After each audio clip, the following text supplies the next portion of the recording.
Chapter 7. Descending. It would be vain my attempting to tell you the horror with which, even now, I recall the occurrence of that night. It was no such transitory terror as a dream leaves behind it. It seemed to deepen by time, and communicated itself to the room and the very furniture that had encompassed the apparition. I could not bear next day to be alone for a moment. I should have told Papa, but for two opposite reasons. At one time, I thought he would laugh at my story, and I could not bear it being treated as jest. And at another, I thought he might fancy that I had been attacked by the mysterious complaint which had invaded our neighborhood. I had myself no misgiving of the kind, and as he had been rather an invalid for some time, I was afraid of alarming him. I was comfortable enough with my good-natured companions, Madame Perrodon and the vivacious Mademoiselle Le Fontaine. They both perceived that I was out of spirits and nervous, and at length I told them what lay so heavy at my heart. Mademoiselle laughed, but I fancied that Madame Perrodon looked anxious.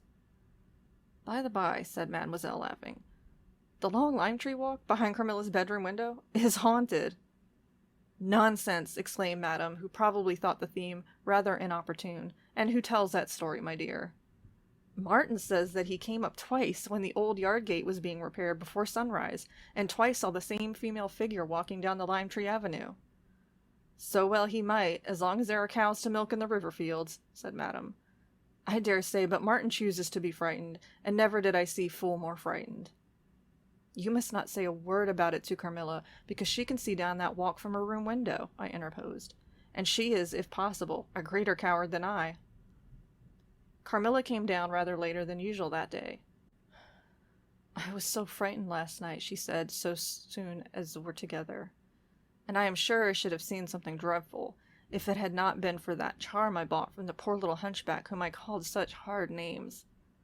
I had a dream of something black coming round my bed, and I awoke in perfect horror, and I really thought for some seconds I saw a dark figure near the chimney-piece, but I felt under my pillow for my charm, and the moment my fingers touched it, the figure disappeared, and I felt quite certain, only that I had it by me, that something frightful would have made its appearance, and perhaps throttled me, as it did these poor people we heard of." "Well, listen to me," I began, and recounted my adventure, at the recital of which she appeared horrified. "And you had the charm near you?" she asked earnestly. "No, I had dropped it into the china vase in the drawing-room, but I shall certainly take it with me tonight, as you have so much faith in it." At this distance of time, I cannot tell you or even understand how I overcame my horror so effectually as to lie alone in my room that night. I remember distinctly that I pinned the charm to my pillow, I fell asleep almost immediately, and slept even more soundly than the usual all night. Next night I passed as well. My sleep was delightfully deep and dreamless. But I wakened with a sense of lassitude and melancholy, which, however, did not exceed a degree that was almost luxurious.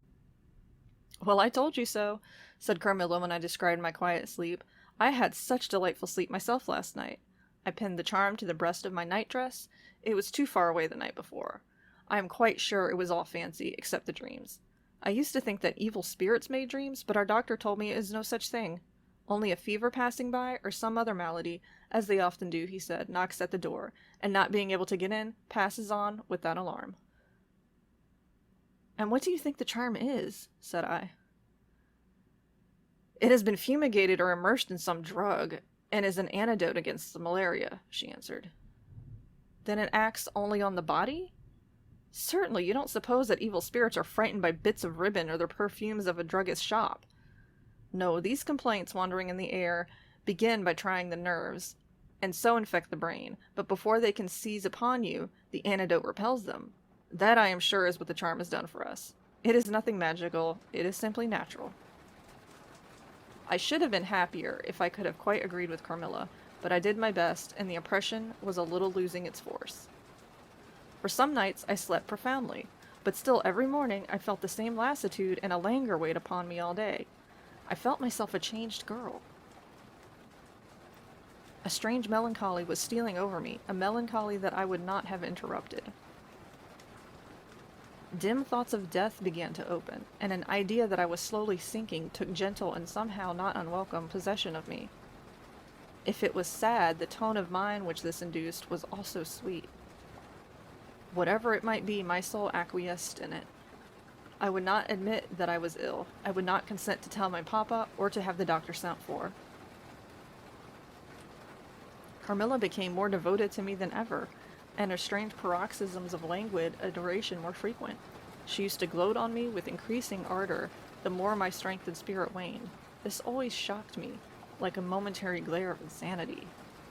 Without knowing it, I was now in a pretty advanced stage of the strangest illness under which mortal ever suffered. There was an unaccountable fascination in its earlier symptoms that more than reconciled me to the incapacitating effect of that stage of the malady. This fascination increased for a time until it reached a certain point, when gradually a sense of the horrible mingled itself with it, deepening, as you shall hear, until it discolored and perverted the whole state of my life. The first change I experienced was rather agreeable. It was very near the turning point from which began the descent of Avernus. Certain vague and strange sensations visited me in my sleep. The prevailing one was of that pleasant, peculiar, cold thrill which we feel in bathing when we move against the current of a river. This was soon accompanied by dreams that seemed interminable, and were so vague that I could never recollect their scenery and persons or any one connected portion of their action. But they left an awful impression, and a sense of exhaustion, as if I had passed through a long period of great mental exertion and danger. After all these dreams, there remained on waking a remembrance of having been in a place very nearly dark, and of having spoken to people whom I could not see, and especially of one clear voice, of a female's very deep, that spoke as if at a distance, slowly, and producing always the same sensation of indescribable solemnity and fear.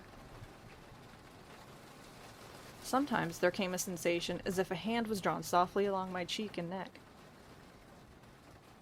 Sometimes it was as if warm lips kissed me, and longer, and more lovingly as they reached my throat. But there the caress fixed itself. My heart beat faster, my breathing rose, and I fell rapidly and full drawn. A sobbing, that rose into a sensation of strangulation, supervened and turned into a dreadful convulsion, in which my senses left me and I became unconscious. It was now 3 weeks since the commencement of this unaccountable state. My sufferings had, during the last week, told upon my appearance. I had grown pale, my eyes were dilated and darkened underneath, and the languor which I had long felt began to display itself in my countenance. My father asked me often whether I was ill, but with an obstinacy which now seems to be unaccountable, I persisted in assuring him that I was quite well. In a sense this was true. I had no pain. I could complain of no bodily derangement. My complaints seemed to be one of the imagination, or the nerves, and horrible as my sufferings were, I kept them, with a morbid reserve, very nearly to myself. It could not be that terrible complaint, which the peasants called the opier, for I had now been suffering for 3 weeks, and they were seldom ill for much more than 3 days, when death put an end to their miseries. Carmilla complained of dreams and feverish sensations, but by no means of so alarming a kind as mine. I say that mine were extremely alarming. Had I been capable of comprehending my condition, I would have invoked aid and advice on my knees. The narcotic of an unsuspected influence was acting upon me, and my perceptions were benumbed. I am going to tell you now of a dream that led immediately to an odd discovery.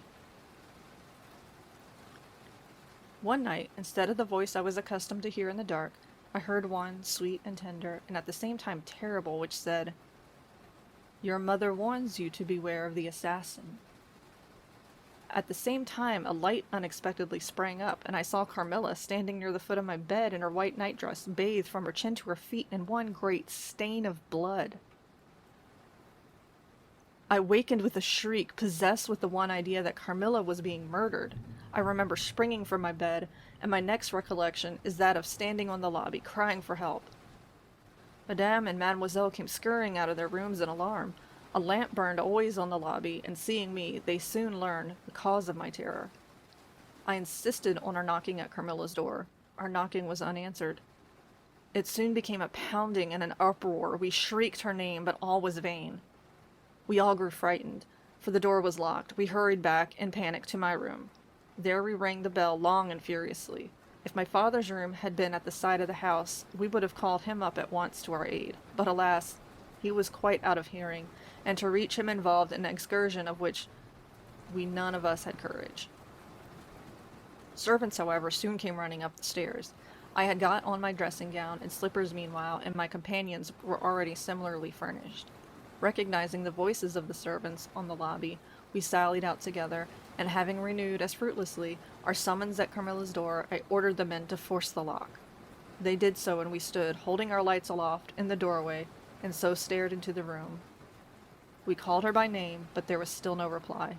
We looked round the room. Everything was undisturbed. It was exactly in the state in which I had left it on bidding her good night, but Carmilla was gone.